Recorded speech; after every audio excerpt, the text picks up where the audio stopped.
Frédal. Bonjour Frédéric. Alors, vous êtes avocat en droit à l'automobile. Que consiste votre métier et pourquoi avoir choisi de défendre les automobilistes et motards? Alors, mon métier c'est avocat. Je fais ça depuis 2006. Alors maintenant, je fais même du droit des mobilités, hein, parce que c'est vrai qu'au départ, on faisait surtout de la voiture, mais déjà quand on faisait de la voiture, on faisait aussi du camion, on faisait de la moto. En fait, c'est défendre tous les usagers, hein, de véhicules. Et aujourd'hui, on s'intéresse aussi à des questions, par exemple de trottinettes électriques, il y a les EDPM. Donc c'est la mobilité au sens large. Ça va être toutes les bêtises qu'on peut potentiellement faire avec son véhicule, et puis ça peut être aussi tous les problèmes juridiques qu'on va rencontrer avec son véhicule. Je pense par exemple à des problèmes de vices cachés, de vente, d'assurance. Donc c'est tout le véhicule, la mobilité, et puis ce qui gravite autour. Alors pourquoi je me suis lancé dans cette aventure? Tout simplement parce qu'au départ je suis un passionné, hein, de véhicules, surtout d'anciennes, hein. La voiture ancienne, c'est quelque chose qui me passionne et qui m'a fait venir un peu dans cet univers du droit des mobilités. Voilà. D'accord. Et tu peux me dire un mot sur la ZFE en quelques mots? Quel est le rôle de la FFAC aussi? Alors, ZFE, c'est toute une histoire, hein. C'est vrai que quand on reprend un petit peu, c'est un peu un certain pan de mer, on en parle depuis très longtemps. Et je me rappelle, j'avais fait déjà un article il y a une dizaine d'années là-dessus, sur Rétropassion, on parlait à l'époque des APA, les zones d'action prioritaire pour l'air. On a changé de vocabulaire, maintenant on parle plus de ZAPA, à un moment on a parlé de ZCR, donc la zone de circulation restreinte, donc ça c'est quelque chose qu'on a connu à Paris. Et maintenant on a un nouveau vocabulaire, on parle de ZFE, ZFE mobilité. Alors zone à faible émission, mobilité, bon je disais tout à l'heure, maintenant je fais du droit des mobilités, c'est le vocabulaire un peu chic, un peu hype, on met mobilité partout, donc zone à faible émission, mobilité. Alors, tous les automobilistes et puis les lecteurs, les spectateurs de la chaîne doivent bien connaître ça. C'est le système des vignettes critères, hein, qu'on met sur le pare-brise des véhicules.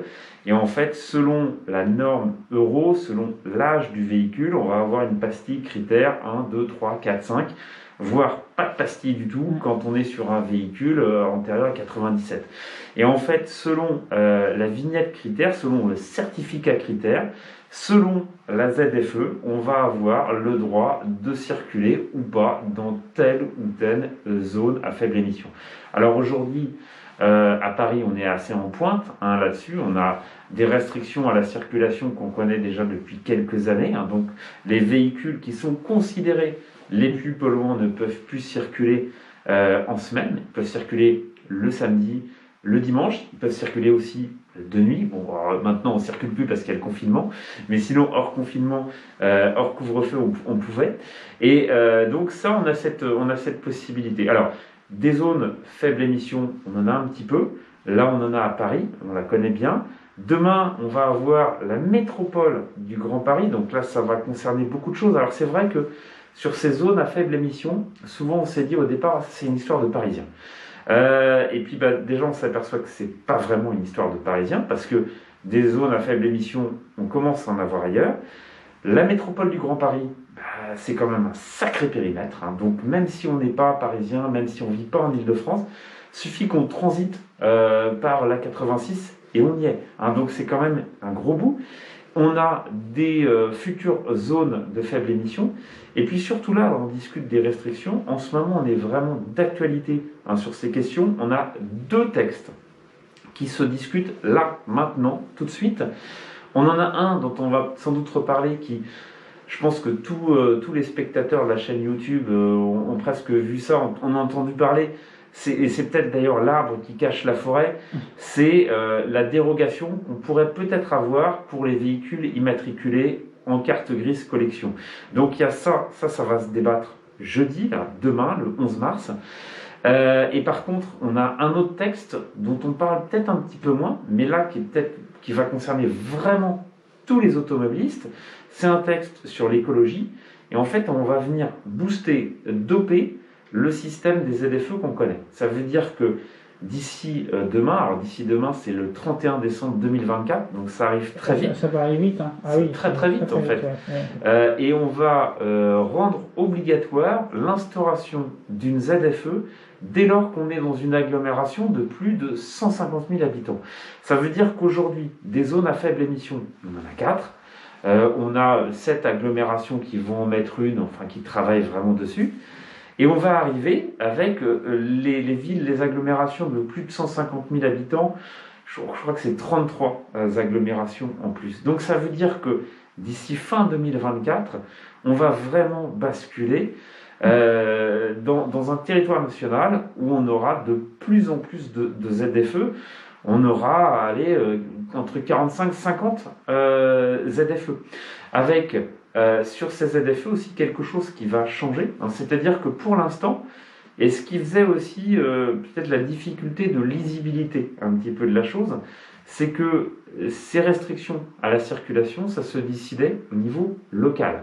Hein, donc, et c'est ce qui fait que certaines associations, comme la FFAC, comme la FFVE, enfin tout un tas d'associations ont pris un petit peu leur bâton de pèlerin et sont allés voir chaque interlocuteur au niveau local. Parce qu'aujourd'hui, les ZFE, savoir quel véhicule circule, quel véhicule peut bénéficier d'une dérogation, c'est notamment le maire qui décide.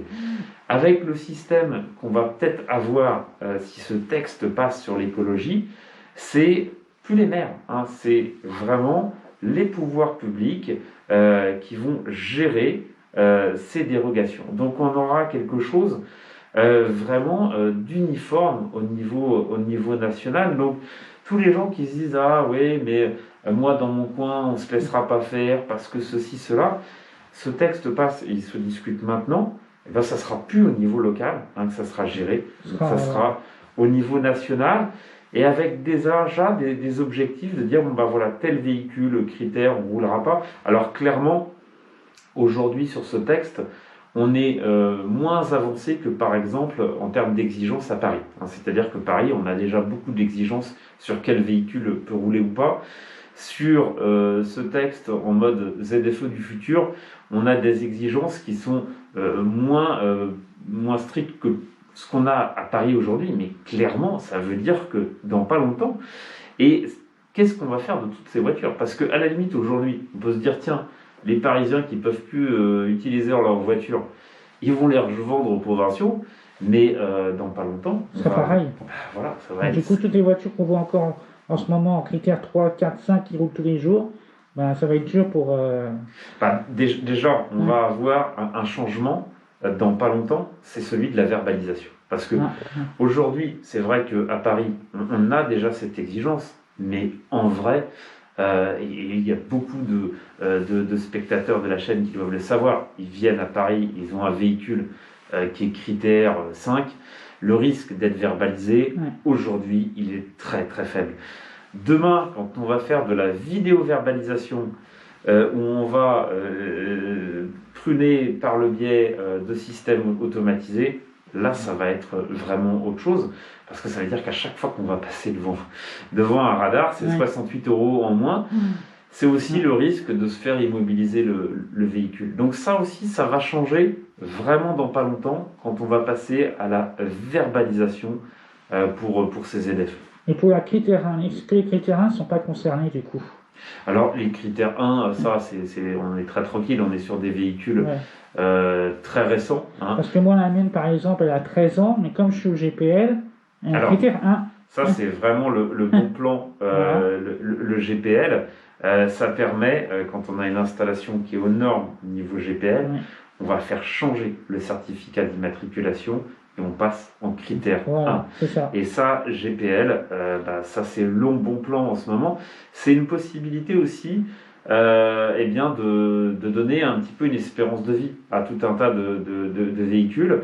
Alors après, combien de temps ça va durer? Il y a la mairie de Paris qui nous dit en 2030 je voudrais plus de moteur thermique. Bon, donc là GPL ou pas. Maintenant on est que en 2021, donc c'est vrai que ça nous laisse encore 9 ans potentiellement devant nous. Mais après on peut se poser les questions. C'est vrai que ces critères, on est quand même à la base sur une notion d'écologie. On n'a qu'à voir, tous les fans de voitures apprécient des gros modèles, grosses motorisations, parfois des 4x4 énormes, mais en vrai, c'est des véhicules qui polluent sans doute beaucoup plus qu'une petite Fiat 500 ou une Fiat Cinquecento, etc. Parce qu'on a une masse qui est moindre, etc.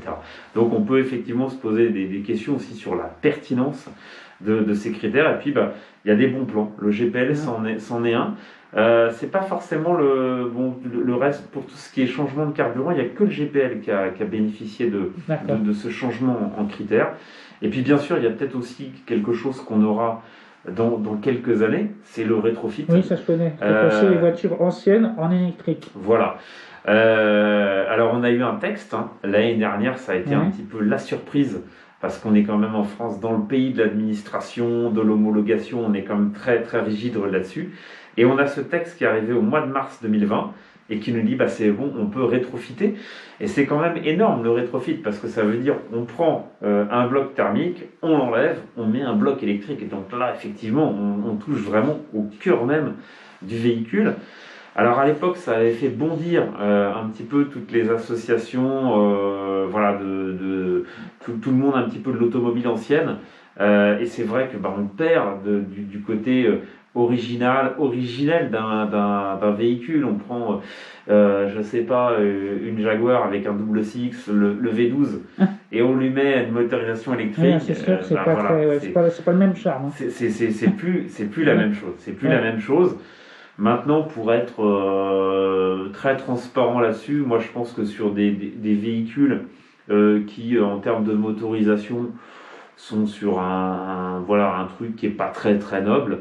Bon, moi je ne serais pas forcément opposé à une électrification, mais je saurais très bien que j'ai plus un modèle comme on faisait à l'époque. Ça ne sera pas un modèle historique, ça sera autre chose. Alors c'est peut-être une piste pour demain. Je dis peut-être parce que de toute façon aujourd'hui, l'infrastructure que l'on connaît dans nos agglomérations, elle n'est pas forcément prête à accueillir un parc totalement électrifié. C'est-à-dire qu'aujourd'hui, déjà, quand on est passé pour les vélos électriques à Paris, le Vélib, ça a posé énormément de problèmes. Là, on parle finalement de devoir multiplier les bornes pour pouvoir offrir de l'électricité à un parc qui serait totalement électrifié. Paris et son Grand Paris refoulent des voitures et motos polluantes à l'extérieur de l'autoroute A86 via l'instauration des vignettes critères qui se généralisent dans les autres grandes et moyennes villes de province. Que pensez-vous de la politique de Madame Hidalgo ? Alors, on est un petit peu en pointe sur la politique qui a été menée par la maire de Paris. C'est vrai que par rapport aux autres grandes villes, on est en termes d'exigence un petit peu à la pointe. Alors après, on adhère ou on n'adhère pas à ces objectifs en termes environnementaux. Là, on a juste une question d'estimation de la pollution à un instant T. On gomme toute la pollution liée, par exemple, à la fabrication d'un nouveau véhicule. C'est-à-dire qu'on se dit aujourd'hui, tiens, j'ai un véhicule qui a 15 ans, que j'utilise finalement assez peu.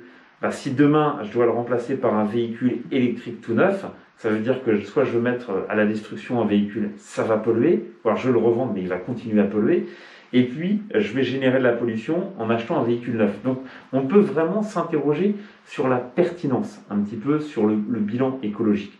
Après, sur la politique qui est menée, on a aussi un gros problème, c'est le manque de coordination entre Paris et puis toutes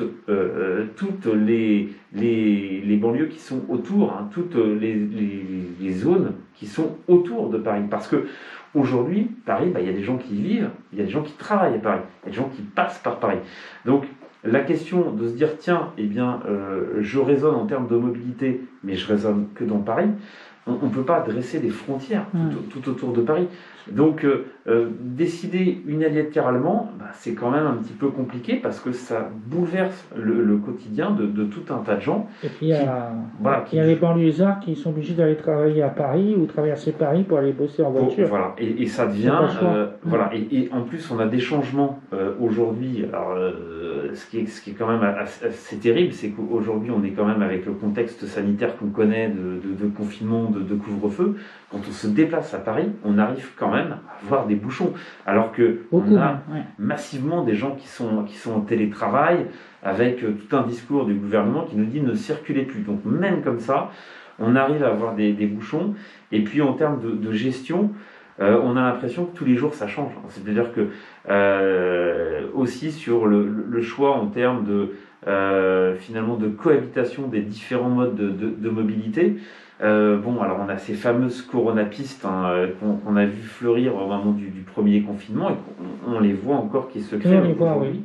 Voilà. Il y a des endroits maintenant où avant on pouvait tourner en voiture, et quand on arrive, on est surpris parce que c'est des vélos, des pistes cyclables, donc on ne peut plus tourner en voiture. Et le problème, c'est que c'est vraiment du jour au lendemain. C'est-à-dire qu'il n'y a pas de concertation. Paf, on arrive, bah, une coronapiste.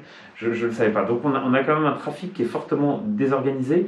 Et puis on a aussi le sentiment que, alors de toute façon c'est quelque chose qu'on retrouve en matière de circulation. Alors je ne sais pas si c'est une spécificité française, mais c'est vrai qu'il y a beaucoup d'usagers qui peuvent pas se sentir. C'est-à-dire que les automobilistes aiment pas les motards ils aiment pas les camionneurs.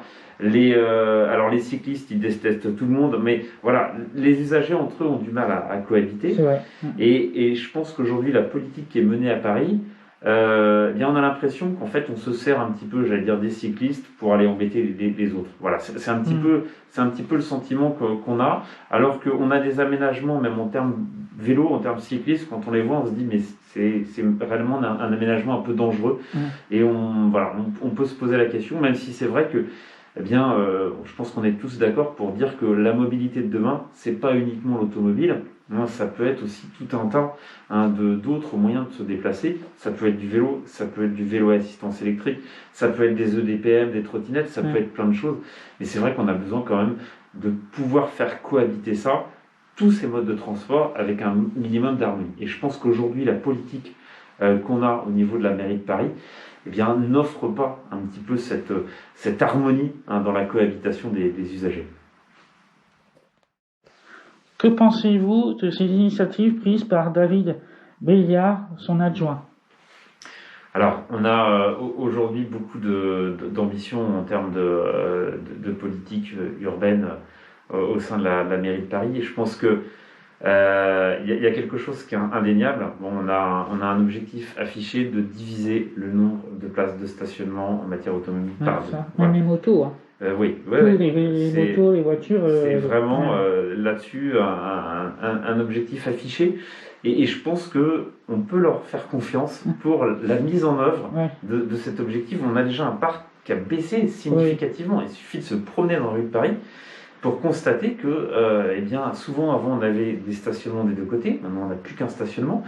Et donc on a eu pendant le confinement, on a eu un certain nombre d'établissements de restauration qui ont pu installer des terrasses provisoires. Alors maintenant, malheureusement, nos amis restaurateurs, ils sont fermés. Par contre, on a toujours ces terrasses, alors qui sont pour beaucoup dans un état de délabrement qui est assez... c'est vrai que ça fait un peu pitié. On a un mobilier urbain en ce moment. Quand on pense à l'aménagement des coronapistes, alors on a des structures qui sont nécessaires, je pense, tout ce qui est muret de protection, mais c'est vrai qu'on pourrait imaginer un mobilier peut-être plus en accord avec le paysage urbain que des blocs de béton d'autoroute qui fleurissent un petit peu partout. C'est un petit peu dommage, de même que des aménagements où on va prendre des places de stationnement pour mettre des bacs, créer une fausse végétalisation qui résiste mal un petit peu à la ville. Ça se transforme assez vite en dépotoir. C'est des choses qui sont un petit peu dommages.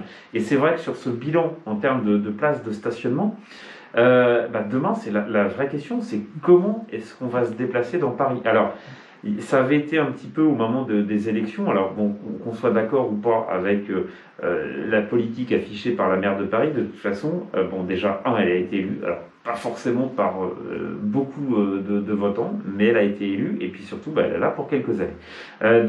Ça, on a cette vérité-là. Après, c'est vrai que la question, c'est comment est-ce qu'on va circuler demain. Alors, ce qui était promis, en tout cas ce qui était vanté dans le programme électoral, c'était la ville du quart d'heure. C'est-à-dire, c'est quoi la ville du quart d'heure ? C'est-à-dire qu'on se promène à pied autour de chez soi, dans un périmètre à pied de un quart d'heure, on doit pouvoir tout faire. Donc, on doit pouvoir aller à l'école, on doit pouvoir s'alimenter, on doit pouvoir aller faire ses courses, etc.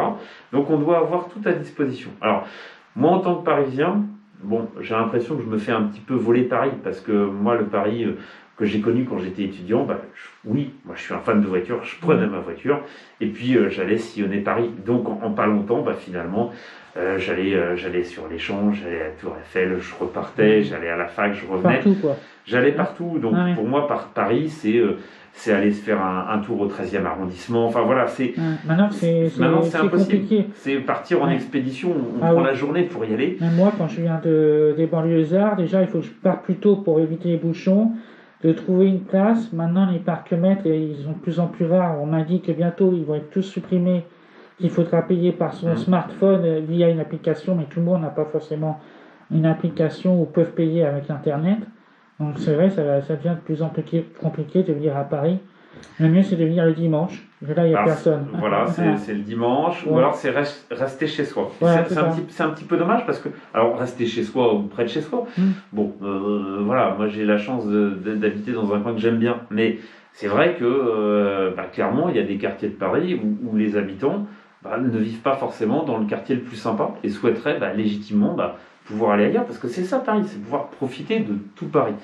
Donc c'est aller sur les grands boulevards, c'est sortir, alors quand on peut sortir, en ce moment pas, mais c'est ça l'intérêt de Paris, quoi, voilà. c'est de profiter de Paris, parce que, alors on a ce débat maintenant avec certains Parisiens qui ont fui Paris avec le confinement et qui se disent, en fait aujourd'hui, vivre en province ou vivre à la campagne, c'est mieux.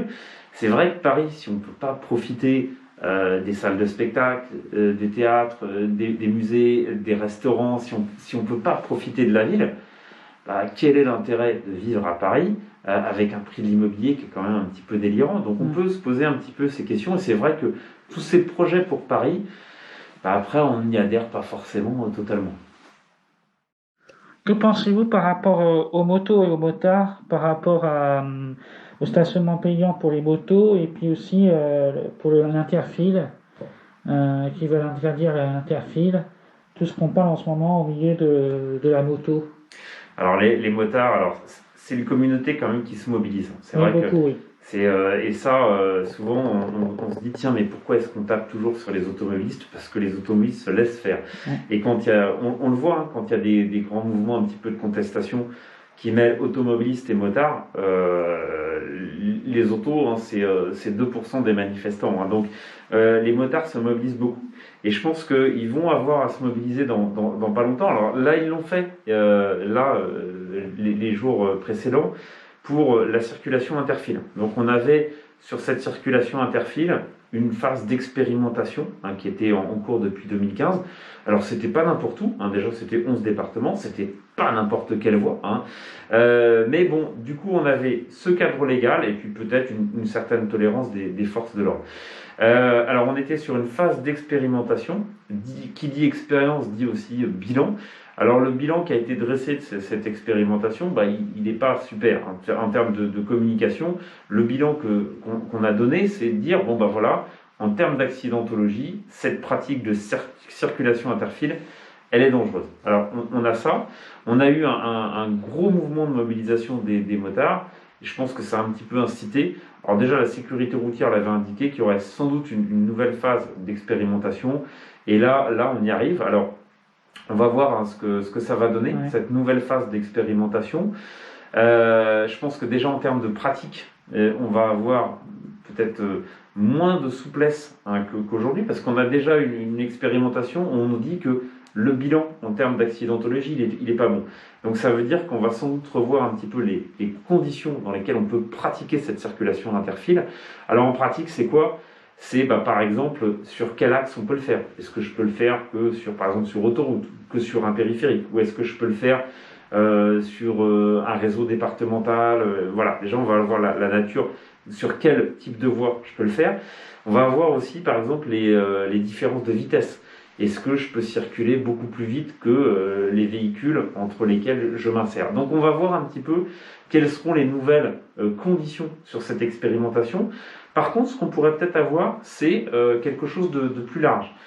Aujourd'hui, jusqu'à récemment, on était sur une expérimentation sur 11 départements. On pourrait peut-être demain avoir quelque chose de beaucoup plus vaste, pourquoi pas sur l'ensemble du territoire. Donc ça, on verra ça. Et puis sinon, les motards, il y a deux motifs un petit peu de mobilisation. Alors, on en parlait, le forfait post-stationnement. Oui, ils ont déjà fait un test. Ils ont fait un test à Vincennes déjà pour ça, pour verbaliser les motards qui gênent pour les stationnements. Voilà. Alors ça sur le stationnement gênant, ça c'est quelque chose. Alors c'est quelque chose qui s'est corsé petit à petit. C'est-à-dire qu'il y a très très très très longtemps, on avait une tolérance que les motards connaissaient, si on laissait de l'espace, etc. Petit à petit, notamment sur Paris, eh bien, cette tolérance, il y en a quasiment plus. Et puis, on parlait des nouvelles mobilités, c'est-à-dire que à partir du moment où on a vu l'arrivée des EDPM, des trottinettes, des vélos en libre service, c'est vrai qu'on a commencé à avoir sur le trottoir un stationnement totalement anarchique. Et là, clairement aussi, les motards en ont payé un petit peu les pots cassés parce que c'était difficile de dire à telle catégorie d'usagers, vous occupez pas le trottoir, et puis de laisser les motards l'occuper aussi. Donc ça, sur le stationnement gênant, oui, clairement, on a plus de tolérance. Et puis la vraie question, c'est le stationnement payant. Alors le stationnement payant, on avait eu à l'époque un engagement de la mairie de Paris de ne pas venir mettre en place ce stationnement payant pour les motos. Et puis clairement, elle l'a répété au moment de la campagne électorale qu'elle s'engageait jusqu'à ce premier mandat. Et puis elle s'engageait pas sur le second. Donc là, on va avoir la mise en place très certainement de ce stationnement payant, alors qui est très simple à mettre en œuvre. Alors, c'est vrai qu'il y a des années, quand on pensait au petit ticket, on payait, on avait le petit ticket au rodateur. Alors ça, sur une moto, on se disait où est-ce qu'on va le mettre, le ticket, il va s'envoler. Aujourd'hui, on a plus ce dispositif, on paye, on entre un numéro de plaque, et puis on a des voitures qui viennent contrôler, voir où est-ce qu'il y a des gens qui n'ont pas payé, et puis on a des agents de Streeteo, par exemple, qui vont venir constater le non-paiement du forfait post-stationnement. Donc ça là-dessus, aujourd'hui, ce qui est pratiqué pour les automobilistes, tout ce qui est camionnettes, etc., demain, on peut le faire pour les motos. On a tout l'équipement, le dispositif de constatation. On fait par la plaque aujourd'hui. Donc on pourrait très bien le faire. Et bien pour les motos, ça peut se faire du jour au lendemain. La question, c'est déjà du coup, c'est vrai qu'aujourd'hui, on en parlait comme ça très rapidement pour les voitures. C'est vrai que se dire que je dois changer de voiture parce qu'on me dit que je pollue trop, etc. C'est vrai qu'on a aussi une déconnexion un petit peu des responsables politiques en termes de budget. C'est-à-dire que une voiture pour une famille, c'est pas anodin. Souvent, c'est le bien le plus cher que possède un couple, une famille. Et changer de voiture, on se dit alors il y a des gens qui peuvent se le permettre de se dire je change de voiture, mais il y a beaucoup de familles où c'est un investissement majeur. Et pareil, aujourd'hui, le recours à la moto, ça peut être pour beaucoup de gens qui travaillent par exemple à Paris, une vraie solution. C'est-à-dire que demain, comment est-ce qu'ils font si on a du stationnement payant? Parce que peut-être qu'en termes de budget, ça va rajouter encore. Ça va plus du tout être la même chose s'ils doivent se déplacer et payer le stationnement qu'ils ne payent pas aujourd'hui. Alors peut-être qu'ils vont se dire du coup je viens plus en moto, je viens avec les transports. On risque d'avoir un report de la moto ou du deux roues motorisé, ça peut être du scooter, c'est pareil. Mais on va avoir peut-être un report sur les transports en commun, bus, métro, et on va avoir des réseaux qui vont être plus saturés qu'avant.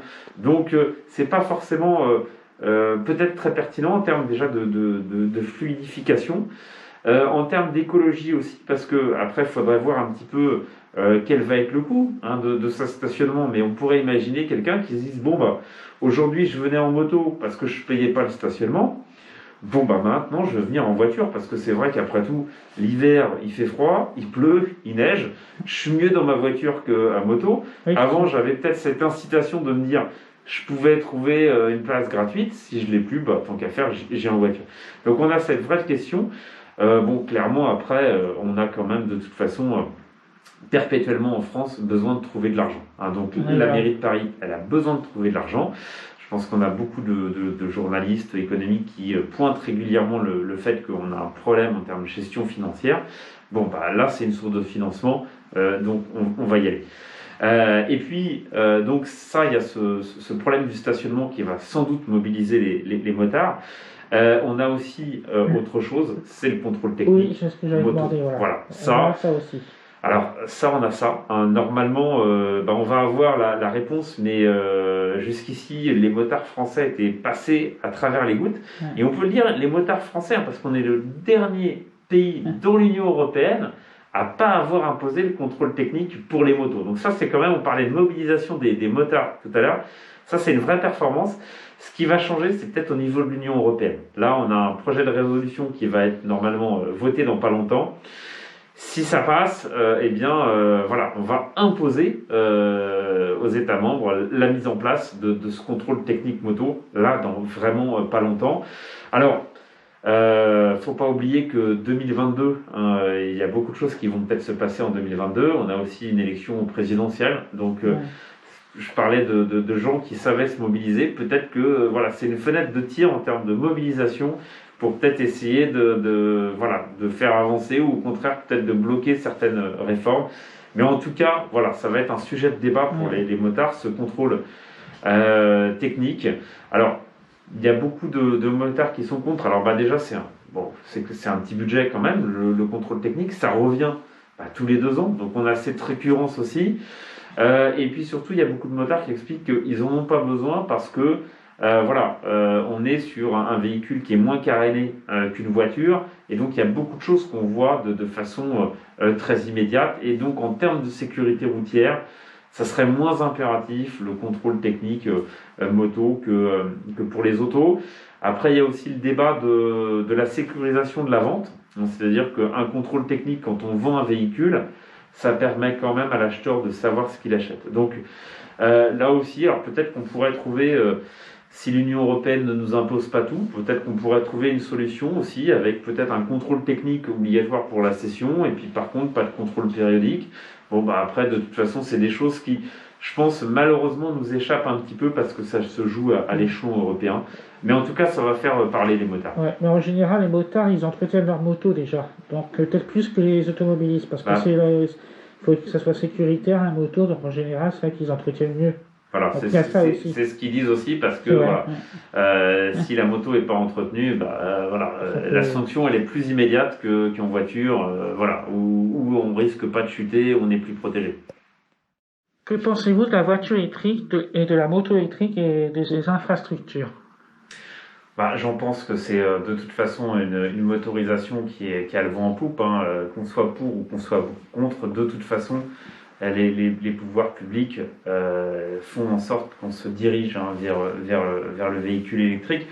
Ce qui est assez impressionnant, c'est qu'on peut se dire que finalement c'est une évolution réglementaire locale, tout d'abord à Paris, qui finalement a fait basculer tout un pan de l'économie, de l'industrie vers l'électrique. Donc ça, l'électrique, je pense que c'est la motorisation du futur parce que tout le monde va vers ça, tous les grands constructeurs. Donc on va y aller. La question, il y a 2 questions. Il y a la question aujourd'hui de l'autonomie de ces véhicules, c'est le problème. Alors on nous dit non mais vous inquiétez pas, vous avez votre électrique pour la ville et puis dès lors que vous partez en week-end, on va vous faire une autre offre, vous allez pouvoir louer ou emprunter un autre véhicule. En pratique, aujourd'hui par exemple à Paris, les gens qui ont un véhicule, ils ne circulent pas à Paris. Ils se servent de ce véhicule pour fuir Paris, pour partir en week-end, etc. Pour bouger. Voilà, un petit peu. Donc en fait, leur véhicule qu'ils ont à Paris, souvent c'est un véhicule qui leur permet d'aller ailleurs. C'est souvent pas un véhicule dont on se sert pour circuler à Paris intramuros. Donc l'idée de l'électrique finalement tombe un petit peu à l'eau sur une utilisation vraiment urbaine, parce qu'en fait les gens boude un petit peu l'automobile peut-être quand on est vraiment urbain. Après la question c'est celle de l'autonomie, c'est-à-dire que aujourd'hui je traverse la moitié de la France, en pratique je peux pas. J'ai un gros point d'interrogation sur les bornes, c'est-à-dire que au fur et à mesure que il y a de plus en plus de véhicules électriques, ces bornes elles sont quand même prises d'assaut. S'il y a 3-4 utilisateurs qui devant moi font le plein, rechargent leur batterie, combien de temps je vais rester.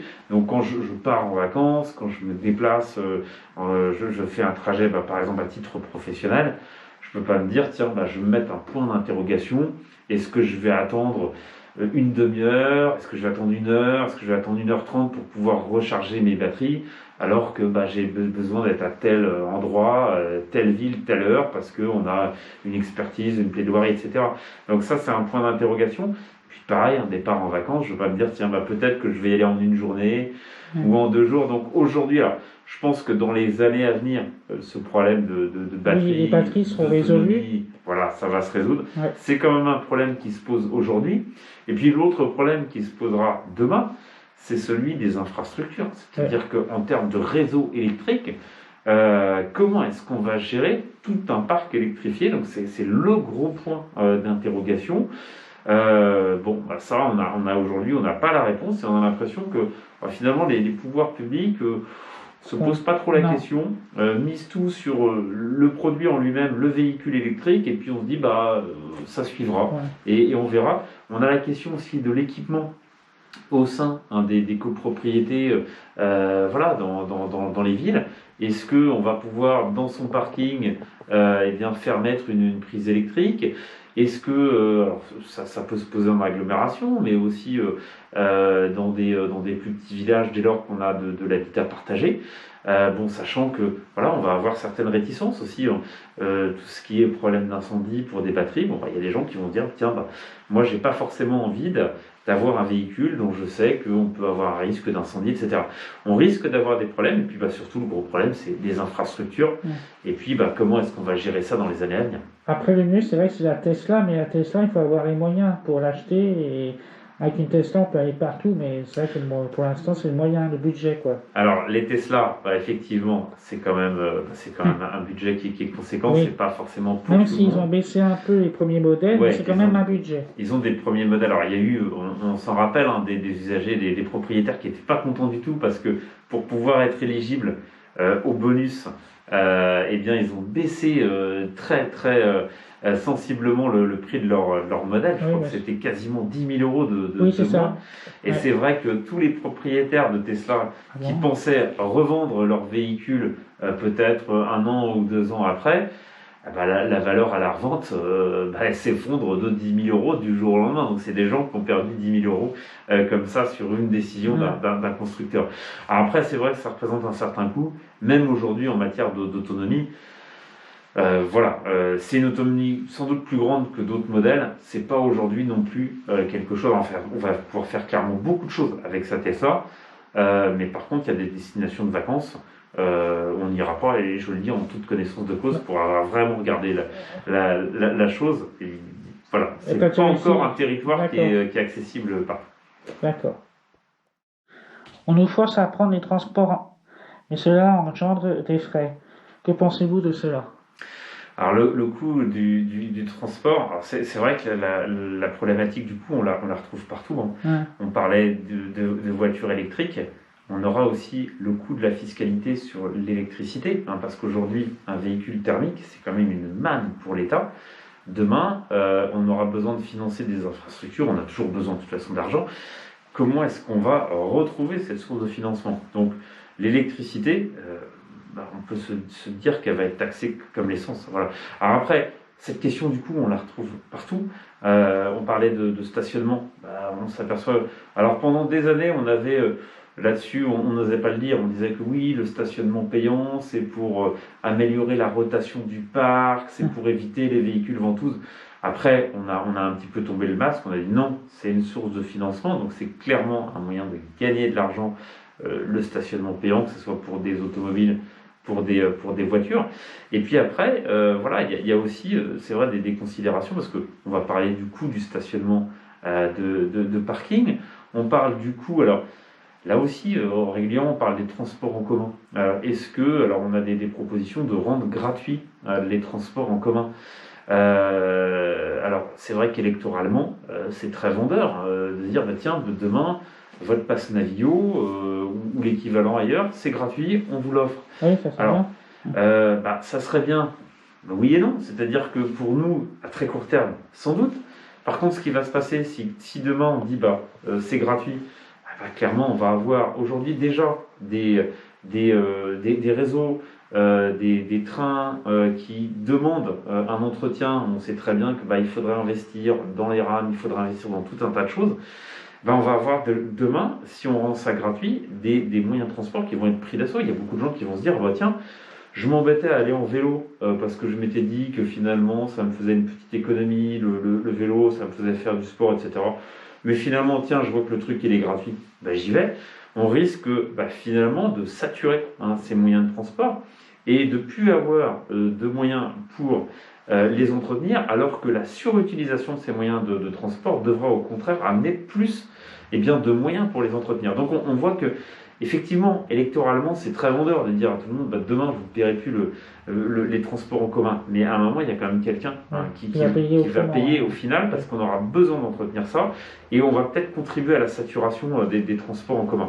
Donc, à mon avis, c'est pas une bonne idée, mais c'est vrai que la question du coût, on la retrouve partout parce que, il faut de l'argent pour un petit peu tout. Et puis, je pense que là, avec le contexte sanitaire et puis le quoi qu'il en coûte, de l'argent, tout le monde va en avoir besoin. Que ça soit au niveau des pouvoirs publics ou localement, oui, on en aura besoin. Donc on aura ces réflexions sur le coût. Alors peut-être avec des choses un petit peu d'un point de vue électoral, on va vers de la gratuité, mais c'est un discours peut-être démagogique, mais on aura besoin d'argent. Et trouvez-vous normal que, par exemple, moi, mon père à l'époque, il devait payer un abonnement de parking, donc il laissait la voiture au parking de la gare, donc il payait l'abonnement pour la stationner. Et il prenait le RER pour aller à la Défense. Vous trouvez ça normal qu'on paye en plus le stationnement pour prendre le train? Après, payer un stationnement pour payer un train, après, on est vraiment sur une question de calcul. C'est-à-dire que quand on a quelqu'un qui se dit, tiens, je choisis de vivre dans tel endroit. Et c'est vrai qu'aujourd'hui, on se pose souvent la question. Oui, et puis il y a tous ces Parisiens qui se sont dit, c'était atroce le confinement à Paris. Je pars, aller à quelques kilomètres de Paris, 10, 20, 30, je vais retrouver un peu d'espace, un petit jardin, un peu de verdure. Mais on fait ce calcul en se disant, peut-être que l'immobilier là-bas, je paye peut-être un petit peu moins cher. Mais du coup, je vais avoir plus grand. Je vais perdre plus de temps dans les transports en commun, mais je vais avoir une qualité de vie qui va être supérieure. Mais après, on a effectivement tout ce calcul économique de se dire, tiens, j'ai peut-être un immobilier moins cher si j'achète ou si je loue. Je louais moins cher. Donc, ce que je vais gagner, je vais peut-être le mettre sur du stationnement pour un parking, sur un abonnement de train, etc. Le problème, c'est que si du jour au lendemain, on change complètement la donne en disant, vous aviez une voiture, maintenant il faut en changer, parce que vous ne pouvez plus aller à tel ou tel endroit. Il y avait un stationnement gratuit, vous veniez en moto, vous ne payez pas le stationnement, maintenant c'est payant. Eh bien, il y a des gens qui ont fait quand même un choix de vie avec, en termes de budget, des conséquences assez importantes. Et parfois, ils ont fait ce choix de vie parce qu'ils avaient fait un business plan en se disant, en termes de transport, de déplacement, et c'est quand même un très gros poste dans le budget familial, je m'en sors comme ça. Si demain, on chamboule tout en mettant du stationnement payant, en revoyant complètement, pourquoi pas la fiscalité sur l'électricité, etc., on a des budgets de ménage qui sont complètement chamboulés. Donc quand on le fait en toute connaissance de cause, ça ne me dérange pas de me dire, tiens, je paye très cher du transport si je m'y retrouve à côté. Mais si on change du jour au lendemain, là on met quand même des ménages dans une difficulté avec un budget qui peut exploser. Et pour la carte grise collection, comment ça va se passer? Alors la carte grise collection, alors déjà on parle normalement de certificat d'immatriculation de collection, quoiqu'on peut encore parler de carte grise collection. Carte grise, on a changé le vocabulaire en 2009, quand on est passé de l'immatriculation avec les indicatifs départementaux, les gens qui étaient en 75, en 29, en 35, et qu'on devait changer ces plaques à chaque fois qu'on changeait de propriétaire, on est passé au dispositif de plaque à vie. Donc à ce moment-là, on a changé le système, on ne parle plus de carte grise, on parle de certificat d'immatriculation. Alors on devait d'ailleurs, il n'y a pas longtemps, normalement, liquider tout ce qui était plaque d'immatriculation, le vieux FNI en 75, en 22, etc. On devait basculer au 31 décembre 2020. Tout le monde devait basculer dans le nouveau dispositif. Finalement, on s'est dit que c'était peut-être pas ultra nécessaire. Donc, on a toujours des gens qui sont immatriculés avec le vieux dispositif. Et du coup, on a toujours des gens qui ont des cartes grises. Et pourquoi pas des cartes grises collection. Alors, qu'on ait une carte grise collection depuis 30 ans ou qu'on ait un certificat d'immatriculation de collection, eh bien, on peut avoir des conséquences en termes de dérogation. On parlait des restrictions à la circulation. On peut en avoir. Alors, l'idée, c'est que ça se négocie aujourd'hui localement. Alors, on avait, avec la mairie de Paris, un arrêté qui permettait une circulation à titre dérogatoire des véhicules immatriculés en carte grise ou en certificat d'immatriculation collection. Alors, ces véhicules, c'est des véhicules qui ont plus de 30 ans, qui peuvent être immatriculés, mais on a une vraie démarche administrative. C'est pas parce qu'on a un véhicule de plus de 30 ans qu'on est obligé de l'immatriculer en collection. C'est une démarche volontaire de son propriétaire. Avec quand même une conséquence, c'est qu'en général, quand on passe en carte grise collection, en certificat d'immatriculation collection, c'est très très difficile de revenir en arrière. En arrière. C'est pour ça qu'il faut quand même prendre sa décision de façon éclairée. Et ces véhicules immatriculés en collection, aujourd'hui, ils peuvent circuler à Paris. C'est-à-dire que même s'ils sont sans vignette critères parce que ils sont des années 80 et que les pastilles critères c'est à partir de 97, eh bien ces véhicules peuvent quand même circuler. Alors aujourd'hui le système de ZFE tel qu'il est pensé, ça se négocie, ça se décide au niveau local. Donc ça veut dire que si on veut avoir une telle dérogation dans toutes les ZFE, ça veut dire qu'il faut avoir une négociation avec chaque autorité au niveau local qui décide un petit peu de la gestion de sa ZFE. Donc ça, c'est quelque chose qui a été négocié par différentes associations. Je pense à la FFVE qui allait dialoguer un petit peu avec localement les maires qui allaient mettre en place une ZFE. Aujourd'hui, la question, déjà, c'est la question de la pérennité de cette dérogation. Est-ce que c'est une dérogation qui va tenir ou est-ce qu'on se projette pour pas longtemps? Alors, là, on a un texte qui va être débattu le 11 mars. Une proposition de loi, c'est de permettre au niveau national une dérogation pour les véhicules qui sont immatriculés en collection. C'est-à-dire que là, on ne serait plus sur quelque chose de local à devoir négocier au local, on serait sur une dérogation qui serait accordée à titre national. Alors c'est vrai que ça serait plus simple.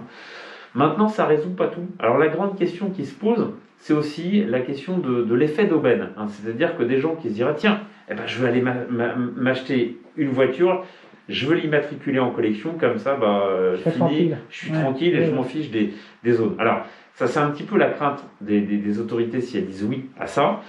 Et puis après, il y a quand même plein de bémols, même si ce système, pourquoi pas, pourrait exister. Ça résout pas. Il y a beaucoup de problèmes qui demeurent. Déjà, il y a ces problèmes de restriction à la circulation dans la ZFE. C'est une partie des restrictions. C'est-à-dire que là, on l'a testé il y a 15 jours. On avait des particules fines le taux était trop haut. La préfecture a mis en place un système. Alors, avant, on était sur la circulation alternée. On prenait les numéros de plaque, pair, impair. Bon, c'était voilà. Et maintenant, c'est de la circulation différenciée. Donc, on va dire c'est que les critères, etc., critère 1 ou critère 2 qui peuvent, par exemple, circuler. Ça veut dire quoi? Ça veut dire que demain, si on a une dérogation pour les véhicules immatriculés en collection, certes, en temps normal, ils pourront bénéficier de cette dérogation. Dès lors qu'on passe avec un temps de circulation différencié, c'est fini pour eux. Et en termes d'objectifs, sur les taux d'émission de particules, etc., on est sur un objectif de quasiment une centaine de jours où on aurait ces restrictions. Donc ça veut dire que quasiment un quart du temps, de toute façon, même si on a une dérogation avec une immatriculation en véhicule de collection, un quart du temps, de toute façon, on ne pourrait pas se servir de son véhicule du fait des autres restrictions. Et puis ça pose d'autres problèmes. Ça pose aussi le problème de tous les gens qui, aujourd'hui, ne sont pas en carte grise de collection. Je disais que c'est pas obligatoire. Donc il y a des gens qui ne veulent pas y aller. Et puis, un certificat d'immatriculation de collection, c'est que pour les véhicules de plus de 30 ans. Alors, laissons de côté toutes les considérations qui sont des considérations économiques, hein, de se dire, bon bah voilà, les gens qui ont un budget serré, c'est très compliqué pour eux de s'acheter un véhicule critère 1, critère 2. Voilà. Alors, et c'est vrai que si on commence à se dire, ah, la carte grise collection, si c'est pas un moyen, en fait, la carte grise collection, on est dans une optique de collection, de préservation du patrimoine. Donc même si on a des intérêts de couples, de familles qui sont un peu justes en termes de budget, ça c'est des arguments qui sont parfaitement entendables, mais qui finalement n'ont pas grand-chose à voir avec la carte de collection. Alors la carte de collection, même si on raisonne que au niveau préservation du patrimoine, véhicule de collection, il y a aussi quelque chose qui se pose, c'est que le parc du véhicule de collection, il se nourrit aussi de nouveaux véhicules qui, chaque année, font un petit peu leur entrée en collection. Alors, on ne va pas dire que c'est forcément 30 ans. Il y a des véhicules super prestigieux, ils n'ont pas besoin d'attendre 30 ans pour se dire « Waouh, on est en présence d'un véhicule exceptionnel ». De même que un véhicule un peu pourri, qui a 40 ou 50 ans, peut-être qu'administrativement, on pourra dire « J'ai un véhicule de collection ». Alors, en vrai, la plupart des gens diront « Oui, tu as surtout une poubelle de collection ». Donc on peut avoir une différence entre tout ça, mais tout ça pour dire, si on se dit la protection du patrimoine automobile, c'est bon, c'est un truc qui est géré parce qu'on a les vignettes critères, ou les vignettes, les dérogations sur des vignettes, à un moment la FFVE pensait des vignettes or, enfin un système qui permette d'obtenir une dérogation pour des véhicules immatriculés en carte grise collection. Ça veut dire que quelque part on va geler un petit peu le parc historique, c'est-à-dire que qu'est-ce qu'on va faire on les connaît, ces véhicules, c'est les Youngtimers, c'est des véhicules des années 80, 90 qui font petit à petit leur entrée en collection, mais des véhicules qui aujourd'hui ont 25 ans, qu'est-ce qu'on va en faire? C'est des véhicules qui vont plus pouvoir circuler. Alors avant on pouvait se dire tiens on va les revendre à des amateurs en province. On s'aperçoit que des ZFE, on va en avoir partout en France. Donc là, sera mort aussi. Partout. Donc c'est des véhicules, on va se dire quoi? On va se dire, tiens, je vais les mettre dans une grange, puis je vais les ressortir dans 7 ou 8 ans. Bon, c'est des véhicules qui risquent de vraiment disparaître, donc on va avoir quand même, je ne vais pas parler d'un anéantissement de tout un pan du patrimoine automobile, mais on a un gros point d'interrogation sur tous ces véhicules qui n'ont pas encore la possibilité d'être immatriculés en collection. Et puis, la ZFE, en termes de raisonnement, aujourd'hui on raisonne sur du 5 ans. C'est-à-dire que, éventuellement, si ce texte passe avec cette dérogation au niveau national, ça passerait peut-être aujourd'hui, mais quid dans 5 ans? Est-ce qu'on n'aurait pas une nouvelle menace sur ce parc automobile? C'est le gros point d'interrogation sur cette carte grise collection. D'accord. Et du coup, tu penses quoi de l'avenir du diesel maintenant? Parce que aussi, la diesel. L'avenir du diesel, je pense que politiquement c'est mort. Enfin, il y a plein de voitures en diesel qui sont très bien. Alors les voitures, elles sont très bien. Oui. On écoute nos amis du CCFA, ça va être les premiers à expliquer que on a des véhicules aujourd'hui diesel qui sont peut-être plus vertueux que leurs homologues en samplon 98.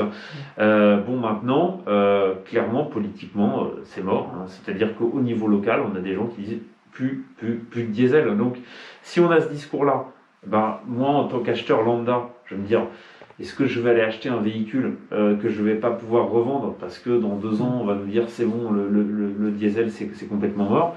Politiquement, c'est compliqué, alors que vraiment, oui, il y a des motorisations, et puis il y a des motorisations saines et surtout qui correspondent à un usage. C'est ça un petit peu le problème, c'est que on avait eu ce débat il n'y a pas très longtemps sur les hybrides, les hybrides rechargeables. Qu'est-ce qui se passe en fait si je recharge jamais mon hybride? Alors j'ai notamment un copain qui a été faire le test, Nicolas Lapéruc, il a allé tester ça, je crois, avec Cyril Drevet. Ils sont partis avec 2 véhicules. Je ne sais plus quel était le constructeur, mais il y avait un hybride rechargeable et puis il y avait une motorisation classique thermique. Et vraiment, l'idée, c'était de se dire que une motorisation hybride, hybride rechargeable, si on ne recharge pas, on va avoir une explosion de la consommation, parce que c'est vrai qu'on a un véhicule qui est grévé d'un poids supplémentaire avec les batteries, le motorisation électrique, etc. Finalement, là, il n'y avait pas une trop grosse différence de consommation entre les deux, même si on utilise mal un véhicule hybride rechargeable. Donc, il y a quand même, faut pas non plus lancer de faux débats là-dessus, mais clairement, la question aussi, c'est qu'on impose politiquement des motorisations, alors que dans la pratique, elles ne sont peut-être pas adaptées à l'usage qu'en font les Et du automobilistes. coup, par exemple, tout ce qui est force de l'ordre, les pompiers, les livreurs, ils roulent beaucoup en diesel. Tout ce qui est fonctionnaire, les Alors taxis, aujourd'hui, on voilà, va c'est ça avoir. le problème. Ouais, alors de toute façon, on a quand même des. Là, on parlait des dérogations Voilà. hein, pour les véhicules immatriculés en certificat d'immatriculation de collection. Hein. Mm. On a aussi des dérogations qui peuvent être mises en place justement pour les véhicules De d'intérêt, l'État. voilà, De d'intérêt l'État. général, et donc qui eux vont pouvoir continuer Rouler en à diesel. rouler au diesel. Et on l'a vu hein, il n'y a pas longtemps quand on a eu le pic de froid là. Oui. Tous les bus là, qui circulent en électrique, on a des agglomérations dont le réseau de transport bus qui était en électrique était en carafe, hein, c'est-à-dire Oui. qu'il a fait très très froid. Ils Et là, marchaient pas. les Ouais. bus ne marchaient pas, ils ont été ressortir les vieux diesel. Ouais. Donc c'est vrai qu'on peut aussi avoir un carburant qui politiquement, aujourd'hui il est mort, mais n'empêche qu'il fait le job, il peut être adapté à un usage, même si on est d'accord que parfois le diesel ça émet des particules, etc. Mais ça peut être moins finalement pénalisant qu'une autre motorisation. Et pourtant, les livreurs, ils utilisent que ça. Comment ils vont faire, eux, après, du coup? Ils vont être obligés de voir autre chose. Alors les livreurs, Parce qu'en ce moment, ils livrent beaucoup, justement, avec le coronavirus, l'Internet qui explose pour les livraisons. Ils ont tous des camions, soit des camions de location ou des vieux camions, mais ils roulent tous en diesel. alors ça c'est une vraie question, c'est-à-dire qu'on peut se dire très vertueux chez soi, dans une zone urbaine, en disant moi j'ai plus de voiture. Si à côté de ça on se fait tout livrer, c'est vrai que quelque part on doit être aussi un petit peu honnête en se disant certes moi à titre personnel je pollue plus en allant prendre ma voiture pour aller au centre commercial faire le plein, mais peut-être que les colis que je me fais livrer en permanence, eux génèrent aussi une pollution. Alors tout dépend du mode de transport qui va être adopté. C'est vrai qu'on essaie de faire des efforts là-dessus.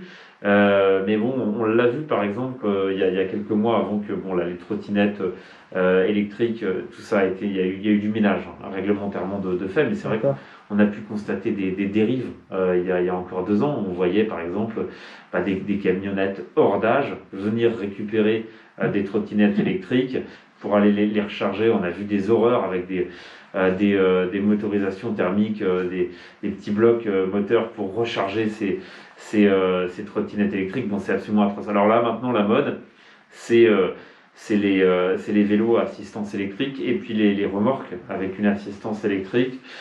Est-ce que c'est vraiment un progrès? Je ne sais pas. Parce que, certes, on a peut-être une pollution qui est moindre par rapport à des camions. On fait quand même travailler énormément de livreurs qui vont livrer à vélo, alors certes avec une assistance électrique. Est-ce que c'est de bonnes conditions de travail?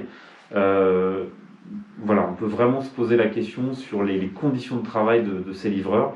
Et sans ces livreurs, aujourd'hui, des villes comme Paris, ça ne fonctionne pas. Oui, c'est sûr. Merci Maître Leda de m'avoir reçu, la chaîne YouTube La Passion Automobile, pour toutes ces questions que tout le monde se pose au milieu de l'automobile et de la moto et du déplacement. J'étais très heureux, Frédéric, de pouvoir répondre à toutes ces questions et puis de pouvoir aussi échanger et puis de voir aussi autre chose, parce que c'est vrai que l'automobile, c'est la passion, hein, c'est le nom de la chaîne. C'est des véhicules qui sont fantastiques, c'est des carrosseries extraordinaires. C'est aussi le monde de la mobilité, c'est des questions juridiques, c'est des questions aussi d'aménagement un peu de l'espace, de l'agglomération. Donc c'est aussi autre chose. Donc c'était bien de pouvoir en parler. Partager, de voir un peu situer les choses, comme j'ai fait au niveau des motos, pour faire un point sur les motards. Là c'est pareil, pour voir un peu la mobilité, les voitures, les motos, l'avenir de la mobilité en général. Voilà, et puis c'est très bien de se poser ces questions, hein, parce que derrière tous les automobilistes, tous les motards, tous les cyclistes, on a aussi des électeurs, on a des gens qui peuvent s'impliquer hein, dans la vie hein, de tous les jours, que ce soit au niveau local, pourquoi pas des postes, travailler avec une mairie. Enfin, on peut essayer de faire bouger les choses et aussi de se mobiliser. Donc c'est important aussi d'être sensibilisé à toutes ces questions. Ben, merci, Maître Le Dalle. Eh bien, un grand merci Frédéric, et puis j'espère à bientôt sur la chaîne de la passion automobile. Crying all day 'cause I have big problems. No one told me that growing up was so hard.